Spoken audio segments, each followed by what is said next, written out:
Robots या robotics ये एक मैकेनिकल डिवाइस है। अगर हम मैकेनिक्स की बात करें तो मैकेनिक्स जो है ये साइंस की वो ब्रांच है जिसमें हम मोशन और मोशन की कॉज को डिस्कस करते हैं। रोबोट्स को भी हम जब मोशन करते हुए देखते हैं तो उसकी कॉज भी हमें समझ आती है। कोई रोबोट काम कर रहा है, कोई रोबोट मेडिकेशन कर रहा है, कोई सर्जरी कर रहा है। इस तरह के एक्शंस जो हैं वो मैकेनिक्स के अंदर आते हैं। तो इसीलिए हम इसकी डेफिनेशन में मैकेनिकल डिवाइस का यूज़ करते हैं। इस रोबोटिक्स मैकेनिकल डिवाइस को हम प्रोग्राम करते हैं विद अ कंप्यूटर। ये जो कंप्यूटर हम प्रोग्राम करते हैं ये मुख्तलिफ टास्क परफॉर्म करता है जो हम रोबोट को देते हैं, और वो रोबोट उन टास्क को लेकर एक्शन करता है with the environment. With human aid भी हो सकता है और फॉर द ह्यूमन एड भी हो सकता है। ये पहली बार आइजैक ने वर्ड यूज़ किया था रोबोट का। रोबोटिक्स जो है मिक्सचर ऑफ ब्रांचेस का एक मास्टरपीस है। हम देखते हैं कि इंजीनियरिंग का रोल भी है इसमें, इलेक्ट्रॉनिक्स कंपोनेंट्स भी लगे हुए हैं।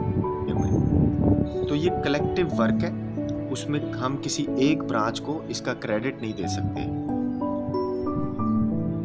रोबोटिक जो है उसका जो डिज़ाइन है और जो उसका ऑपरेशन है और जो उसकी एप्लीकेशन है, ये तमाम के तमाम कंप्यूटर प्रोग्राम से हैंडल किए जाते हैं। और कंप्यूटर प्रोग्राम उसका सेंसरी फीडबैक और उसकी इंफॉर्मेशन को प्रोसेस करता है। मुख्तलिफ शेप के रोबोट्स होते हैं, उसमें जो ह्यूमन लाइक रोबोट्स हैं उनकी एप्रिसिएशन ज़्यादा है, लेकिन बहुत सारी जगहों पे रोबोट्स जो हैं एक नॉन ह्यूमन लाइक स्ट्रक्चर के भी हैं।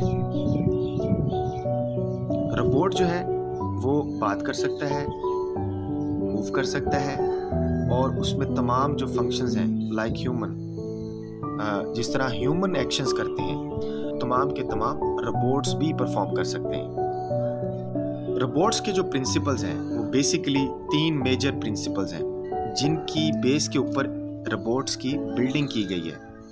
वो है कि ये ह्यूमंस को हार्म नहीं करेंगे। यहाँ पर लॉ की जो बात हो रही है ये वो लॉ है जो हम रोबोट के अंदर डिज़ाइन कर देते हैं। अगर हम रोबोट को कहें कि अगर आपको कोई भी हिट करे तो आपने उसका रिस्पॉन्स नहीं देना, उसका रिएक्शन नहीं देना, तो रोबोट इस लॉ को फुलफिल करेगा, उसको ब्रेक नहीं करेगा। अदरवाइज अगर हम एक लॉ की बात करें, जैसे न्यूटन का 3rd लॉ है कि रोबोट हो कोई भी चीज़ हो, अगर वो एक्शन करती है तो उसका अपोजिट रिएक्शन भी उसी क्वांटिटी के अंदर आता है, तो फिर ये लॉ फुलफिल होता है। लेकिन रोबोटिक्स के अंदर अपने लॉ डिज़ाइन किए जाते हैं जो उनको ब्रेक नहीं करते। Robot will protect themselves without breaking other rules. यहाँ पर भी वही बात है जो सेकंड पॉइंट में एलैबोरेट की गई है। रोबोट्स जो हैं वो अपने आप को भी प्रोटेक्ट कर सकते हैं, और उनको अगर हम कमांड दें कि अगर हम रोबोट को कमांड दें कि वो किसी दूसरे शख्स को प्रोटेक्ट करें, किसी मशीनरी को प्रोटेक्ट करें, तो वो भी वो परफॉर्म कर सकते हैं। बॉडी के अंदर रोबोट का साइज़ और उसकी शेप, ये दोनों चीज़ें फ्रेम की जाती हैं। कंट्रोल सिस्टम के अंदर रोबोटिक्स जो है उनका जो नर्वस सिस्टम है ये, उसके अलावा उस नर्वस सिस्टम की बेस के ऊपर जो कोऑर्डिनेट उनके बनते हैं वो कंट्रोल किए जाते हैं। रोबोट के एक्शंस का जो मेजर पार्ट है वो उसका यही पार्ट है, ये कंट्रोल सिस्टम।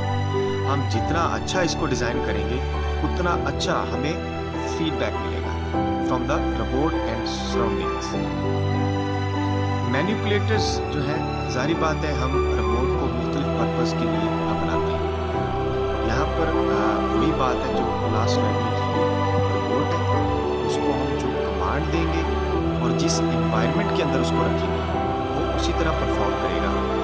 फॉर एग्जांपल अगर हम रोबोट को एक ऑटो मशीनरी लेबॉर्ट्री के अंदर परफॉर्म करने का टास्क देते हैं तो वो उसी इन्वायरमेंट के साथ मैच करके काम करेगा और उस एनवायरनमेंट के अंदर जो कुछ भी मौजूद होगा, ह्यूमंस होंगे, मशीनरीज होंगी, पार्ट्स होंगे, वो उनके साथ अपने आप को एडजस्ट करेगा।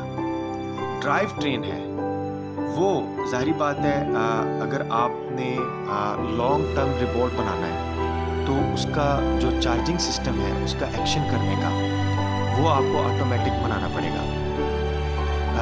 इसकी एक मिसाल ये है कि जो स्पेस में रोबोट जाते हैं उनका जो ड्राइव ट्रेन सिस्टम है वो सेल्फ पावर्ड होता है, यानी कि वो सनलाइट से पावर लेते रहते हैं। सन तो स्पेस के अंदर शट नहीं होता, गरूब नहीं होता, तो वहाँ पर 24 आवर ये सप्लाई उनको मुयस्सर रहती है। उसके अलावा अगर हम आउटडोर में रोबोट से काम ले रहे हैं तो उनको भी हम सोलर पैनल से कनेक्ट कर देते हैं, तो ये उसकी ड्राइव ट्रेन है। अगर हमने इंडोर में काम लेना है तो फिर हम उसके अंदर बैटरीज इंस्टॉल कर देते हैं और उसके अंदर हम कुछ चार्जिंग का एक पैकेट इंस्टॉल कर देते हैं कि जो फिक्स अमाउंट की उसकी चार्जिंग करता रहे। और ज़्यादातर जो ऑटो मशीनरीज या ऑटो वर्कशॉप्स हैं उनके अंदर जो रोबोट्स काम कर रहे हैं उनकी ड्राइव ट्रेन जो है वो थ्रू वायर्स कनेक्ट की जाती है with the outward power supply, यानी बाहर की जो पावर सप्लाई है, जैसे जो बिजली के पोल्स हैं उनके ज़रिए जो इलेक्ट्रिसिटी आती है उनके साथ उनको कनेक्ट किया जाता है ताकि उनकी जो मोबिलिटी है और जो उनकी परफॉर्मेंस है वो एक सेकंड के लिए भी डिस्टर्ब ना हो due to lack of energy. Robots की जो अपीयरेंस है उसमें उसकी फिजिकल बॉडी आ जाती है और उसकी फिजिकल बॉडी का जो स्ट्रक्चर है वो हम ऐसा बनाते हैं कि वो आसानी से एनवायरनमेंट में मूव हो सके। अगर एनवायरनमेंट में रोबोट को अपने आर्म्स से काम लेना है तो वो अपने आर्म्स के साथ काम ले सके और उसका जो स्ट्रक्चर है वो ऐसा ह्यूज ना हो कि वो बाकी चीज़ों से टकराता रहे, तो उसकी अपीयरेंस अकॉर्डिंग टू एनवायरनमेंट हम बना देते हैं। उसका जो ब्रेन है ये उसकी कैरेक्टरिस्टिक्स है। Another name of brain is robot is on board control unit. जाहिर बात है उसका जो ब्रेन है वो इंसानों की तरह का स्ट्रक्चर में तो नज़र आ सकता है, लेकिन इंसानों की तरह का ब्रेन उसका नहीं होता। उसको हम एक छोटी सी चिप या प्रोसेसर से कनेक्ट कर देते हैं और वही चिप या प्रोसेसर जो है वो एज ए ब्रेन यूज़ करता है और वही जाहिर बात है ब्रेन का जो काम है कमांड को रिसीव करना, आगे भेजना और ये आता है। जो सेंसर्स हैं रोबोट्स के, ये मेजर इनकी करैक्टरिस्टिक्स के अंदर आते हैं। ज़्यादातर काम रोबोट्स को अपनी सेंस के ज़रिए ही लेना पड़ता है। अगर हम सेंसर्स को बहुत अच्छा डिज़ाइन करेंगे तो ही वो ब्रेन के साथ कोलैबोरेशन करके एक्शन कर सकते हैं। एक्चुएटर रोबोट्स के डिफरेंट पार्ट को एक दूसरे के साथ कनेक्ट करता है ताकि वो मूव कर सकते हैं।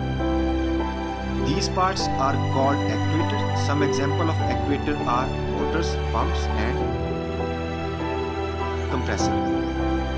रोबोट का बिहेवियर भी होता है, हालांकि ये जो प्रॉपर्टी है, ये जो कैरेक्टरिस्टिक्स है, ये स्पेशली विद द ह्यूमन है, लेकिन रोबोट्स की कैरेक्टरिस्टिक्स